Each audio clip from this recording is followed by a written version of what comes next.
Outro dia, eu me peguei pensando num assunto bem antigo, lá da época da escola, números mistos. Sabe, aquela notação para escrever 2 e 1/3 daquele jeito, com o 2 grande e a fração do lado. E daí veio a pergunta que deu início a toda essa análise. Por que a gente dedica tanto tempo na infância a um conceito que, depois na vida adulta, parece que simplesmente some? Bom, investigando isso um pouco mais a fundo, cheguei a uma conclusão que achei bem surpreendente. O problema não é o conceito em si, mas o jeito que ele é escrito, a notação dele. É uma verdadeira armadilha que pouca gente percebe. Vamos analisar isso com calma. Na matemática, tem uma regra que é fundamental. Quando a gente coloca dois símbolos um do lado do outro, isso quer dizer multiplicação.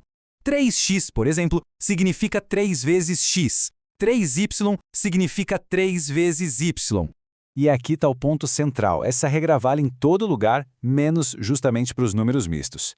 De repente, 3,5 não é 3 vezes 1/2. É 3 vezes 1/2. Ou seja, a mesma posição visual um do lado do outro muda totalmente o significado da operação e sem nenhum aviso prévio. Perceber isso tantos anos depois da escola foi um pouco frustrante. Eu tinha aprendido a executar perfeitamente aquele algoritmo de multiplicar o inteiro pelo denominador e somar com o numerador. Mas o conceito por trás, a ideia simples de que 2 e 1/3 é apenas 2 mais 1/3, isso nunca foi deixado claro. Essa investigação me levou para uma outra pergunta. Se essa notação é tão confusa, por que ela existe? E por que a gente dá tanta ênfase a ela? A resposta parece estar em um viés cultural. É que em países que usam o sistema de medidas imperial, como os Estados Unidos e a Inglaterra, as frações são muito comuns no dia a dia. Ferramentas são medidas em metades, quartos, oitavos de polegada. Então lá, os números mistos são uma necessidade prática. Já aqui no Brasil, a gente usa o sistema métrico decimal, onde quase tudo se resolve de forma bem mais fácil com a vírgula. O que aconteceu foi que muitos dos nossos livros didáticos e métodos de ensino vieram desses países. Com isso, a gente herdou o tempo de aula dedicado aos números mistos. Na prática, estamos gastando energia para resolver um problema que o nosso próprio sistema de medidas já resolveu de um jeito muito mais elegante. E agora tem um detalhe linguístico bem curioso que revela o que parece ser o erro histórico por trás dessa notação toda. Quando a gente fala 3,5, a palavra e é literalmente o sinal de mais. É a tradução perfeita de 3 mais meio. O erro histórico foi exatamente esse, omitir o sinal de mais na hora de escrever. Alguém, séculos atrás, simplesmente juntou os números e tirou o mais. E essa simples omissão acabou criando um conflito direto com a regra da multiplicação, causando confusão para gerações de estudantes que, com toda razão, não entendiam o porquê a regra mudava do nada, sem nenhuma explicação. Isso tudo nos leva a um ponto muito importante. Como essa notação falha acaba promovendo um ensino focado em decorar regras e não entender de verdade.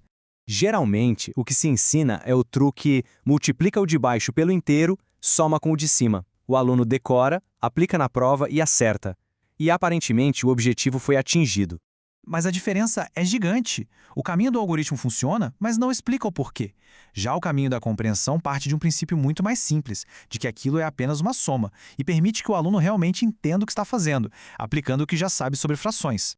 O resultado de ensinar só o atalho é o que a gente pode chamar de débito técnico. Quando esse aluno chega lá na frente, na álgebra, ele precisa desaprender essa exceção e reaprender que colocar um número ao lado do outro sempre significa multiplicação.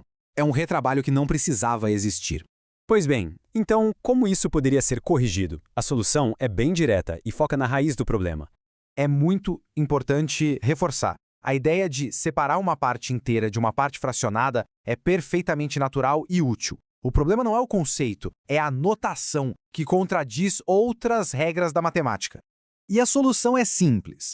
Em vez de tratar o número misto como uma coisa nova, com uma regra própria, é só mostrar que a notação 2 e 1/3 se lê 2 e 1/3, e que, portanto, é a mesma coisa que 2 mais 1/3. A partir daí, o estudante resolve com o que já sabe sobre soma de frações. Dessa forma, tudo se resolve. Não precisa de um nome novo, nem de um algoritmo extra para decorar, e o mais importante de tudo, não se cria um débito técnico para o futuro. Muito obrigado!